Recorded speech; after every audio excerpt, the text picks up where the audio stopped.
Tuan-tuan ingat tuan-tuan dengar elok ni fakta ni. Kawasan tuan-tuan adalah kawasan yang terawal menerima Islam di bumi tanah Melayu.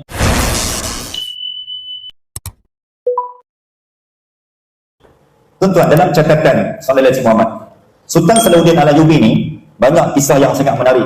Cuma poin dia tuan-tuan, ketika Sultan Syekh Abdul Qadir Al-Jalaini yang mempunyai anak muridnya Syekh Abdullah Al-Qumairi, cerita ni saya kira wajib dikongsi di sini sebab di sini laluan Syekh Abdullah Al-Qumairi. Kawasan Merbuk ni, tuan-tuan ingat tuan-tuan dengar elok ni fakta ni. Kawasan tuan-tuan adalah kawasan yang terawal menerima Islam di bumi tanah Melayu.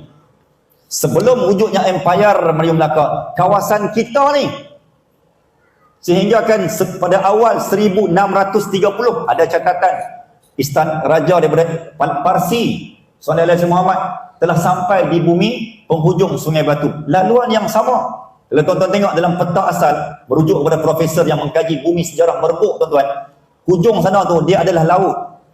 Dalam laut tu dia ada satu replika kapal yang sehingga hari ini dapatan yang saya temui, tuan-tuan, dia tak boleh angkat. Kapal itu dipercayai datang daripada Parsi 630 Masihi, sedangkan Nabi wafat 632. 2 tahun sebelum Masihi, tuan-tuan, rupanya dah ada dah Islam sampai ke sini. Itu catatan yang pertama. Catatan yang kedua, pada zaman Syekh Abdullah Al-Qumairi 1100. Sedangkan peristiwa 1187 pembebasan Al-Aqsa 1187, sebelum Al-Aqsa menang, Islam dulu di sini. Kenapa Allah angkat bumi Kedah? Kenapa Allah angkat bumi ni, tuan-tuan? Adakah yang keberkatan 1136 tu asbab itu lahirnya Madat? Wallahu ta'ala alam, kita tak tahu rahsia itu. Sehingga kan Allah ambil dulu nyawa Ustaz Murtada, inilah galang gantinya. Sebuah sorry. Bismillahirrahmanirrahim. Allahumma salli ala Muhammad.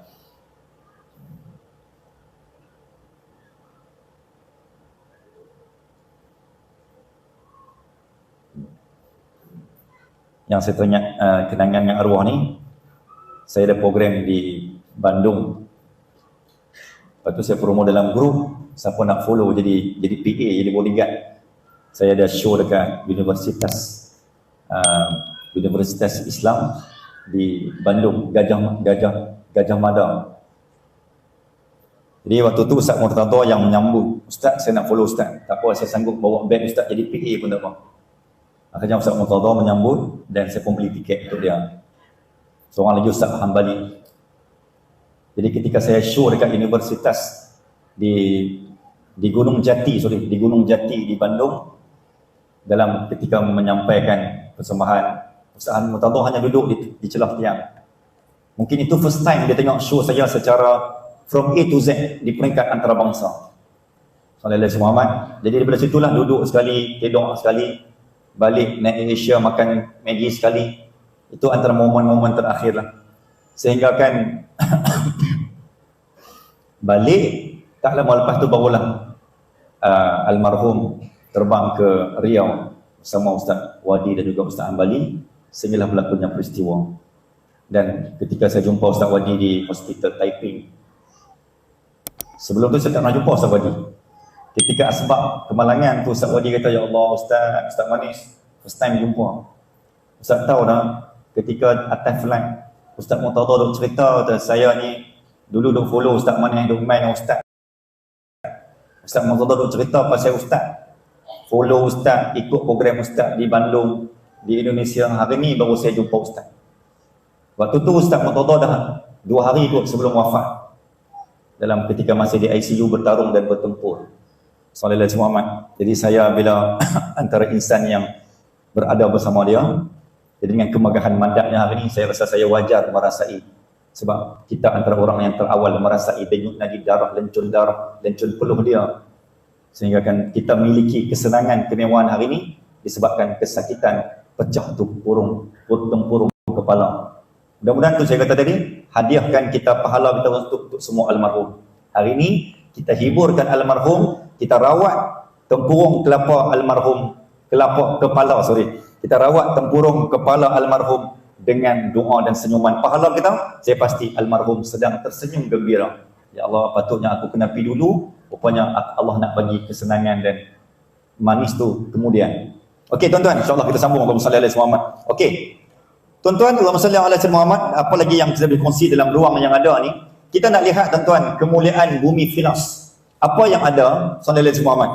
Tadi saya kata apa? Bila anak tanya tuan-tuan, yang pertama tuan-tuan kena jawab. Bumi Palestin ni adalah bumi Ardul Anbiya wal Mursalin. Dalam 25 Nabi Rasul yang wajib kita ketahui, 12 Rasul diutuskan di bumi Syams dan di Palestin. 6 orang Nabi Allah hantar mengangkat syiar Islam, mengembangkan Islam di bumi Arab. 4 orang Nabi di bumi Iraq, 3 orang Nabi di bumi Mesir. So lengkap tuan-tuan, 6, 4, 12, 3. Komplit 25 orang Rasul yang wajib kita ketahui. Daripada 124,000 Nabi termasuk Rasul-Rasul tadi, 123,988 selepas Nabi Ibrahim, majoriti duduk di kawasan Palestin. Dan kawasan tu tuan-tuan, setiap Nabi ni tak pernah bertemu dan setiap Nabi tak pernah melihat wajah masing-masing. Nabi Yusuf tidak pernah melihat Nabi Allah Ishak sebab beza zaman. Nabi Musa tak pernah tengok Nabi Muhammad, beza zaman.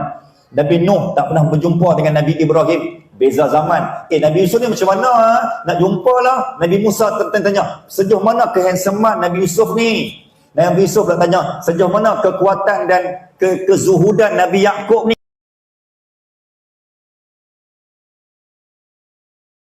Tertanya-tanya. Nabi pun Nabi Isa tertanya-tanya macam mana wajah Nabi Allah Yaqub. Orang Nabi-Nabi yang hidup tidak sezaman, they are like living each other, still question, mana wajah Nabi-Nabi ni macam mana?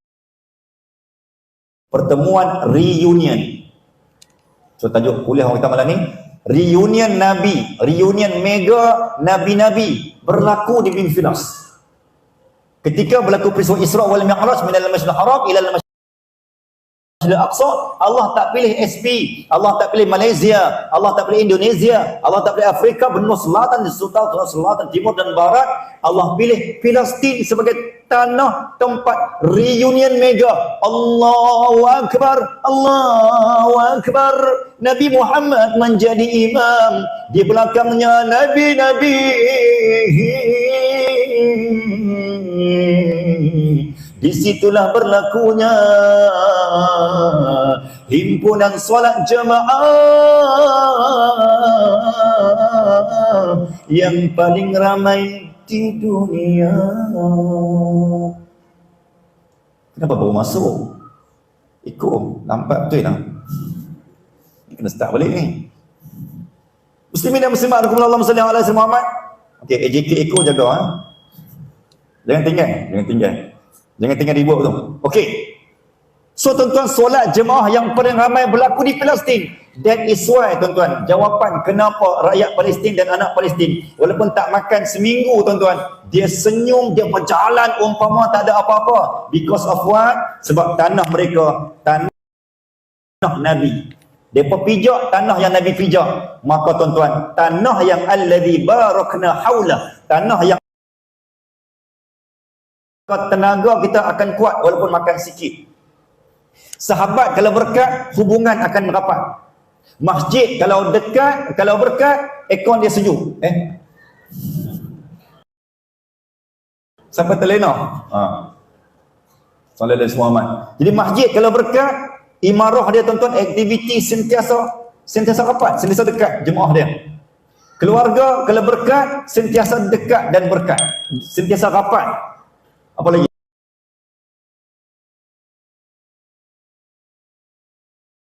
Berkat is more important than everything. Dalam Quran, Allah was mentioning the terms of barakah ataupun berkat sebanyak 24 kali diulang sebut oleh Allah Azza wa Jalla.